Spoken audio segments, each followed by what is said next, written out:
Saudi Arabia. Not many people know much about what goes on in Saudi Arabia. I lived there for 9 months, I think. I would not like to repeat my 9 months in Saudi Arabia. It's not a place I like. Mainly because of the hypocrisy of the residents. There is one rule for them and one rule for the rest. So the pecking order is Saudis at the top, Americans, Europeans, Asians. Women. Oh no, you don't count women. They don't. They're chattels. You don't count. Okay, I was putting them Come on. Right, so Don't even get on the scale. Yeah, don't even get on the scale. So that's the situation. And you're talking of women.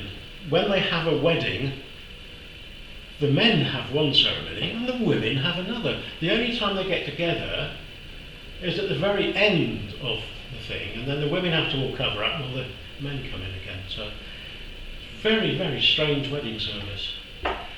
So let's get back to Saudi though. Get back to Saudi. It's a very big country, a lot of desert. The capital is Riyadh. Again, a very strange place.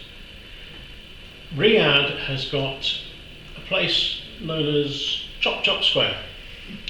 On a Friday, after prayers, the criminals are brought out and have their hands chopped off or their heads chopped off.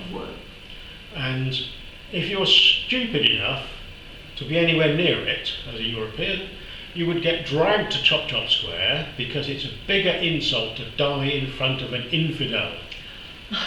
Right, so, that's one place I never went on a Friday. Just around the corner though is the Gold Soup, which is a place really worth going to. When you buy gold, bracelets, what you name it, it's sold by weight only. And they don't actually look at it and say, oh, beautiful. No, gold is gold. You just stick it on the scales and that's what you pay for it. Strange way of doing things, but that's how they do it there.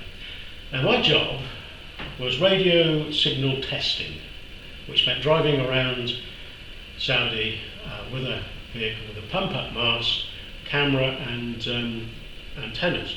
And we'd just park, look at our GPS system, the transmitter's there, so we'd swing it around and lock onto it, start taking the signals.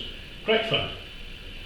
So we were doing that all over, and of course one of the great places to stop is a coffee house in the middle of the desert. Coffee house. So you go into the coffee house and you've got these lovely couches that you can lie back in, and you get mint tea and your shisha pipe, and you can just sit there and relax.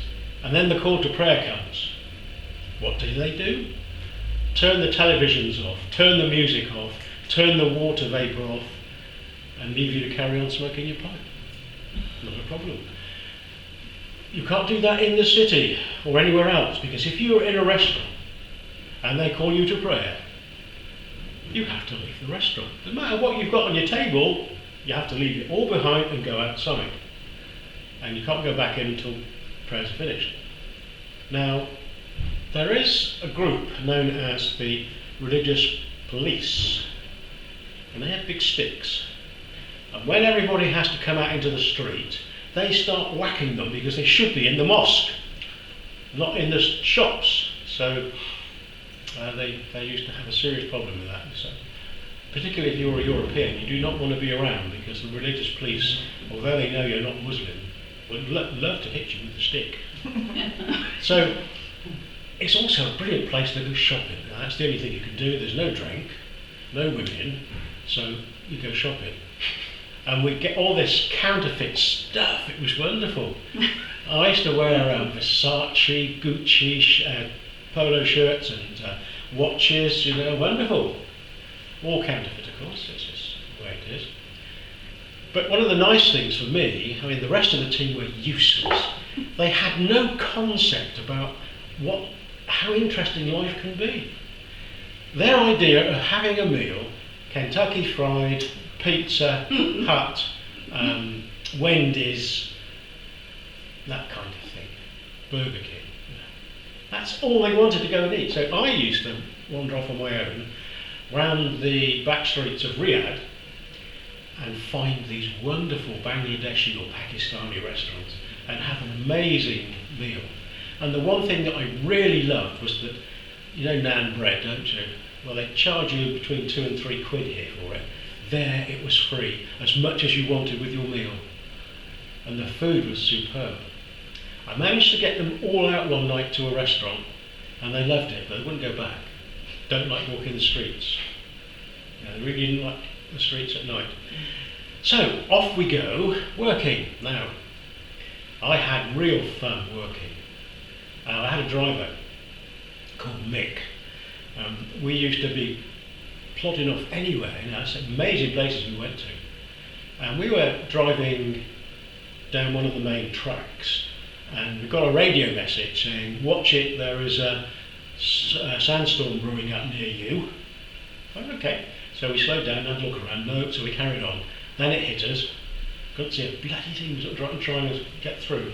And we were plodding along thinking, where the hell is the road? GPS says it's just up ahead, but I can't see it. And then Mick said, mirage time. What? That's a mirage, isn't it? Ice cream van. Could be. So we drove, got there, and it was an ice cream van. He was having his lunch between two places, went on the road. So we went over and he gave us 2 free ice creams, Mr. Whippy type stuff, and we sat in a truck eating ice cream. It was absolutely wonderful. Now, can you imagine trying to put that in a film or in a book, that you were driving in the desert in a sandstorm and you found a ice cream van? Absolutely mad. So when we finished doing Riyadh, we moved down to Jeddah. Jeddah's brilliant. So much better. It's a lot more relaxed. You can get away with a lot more things in Jeddah.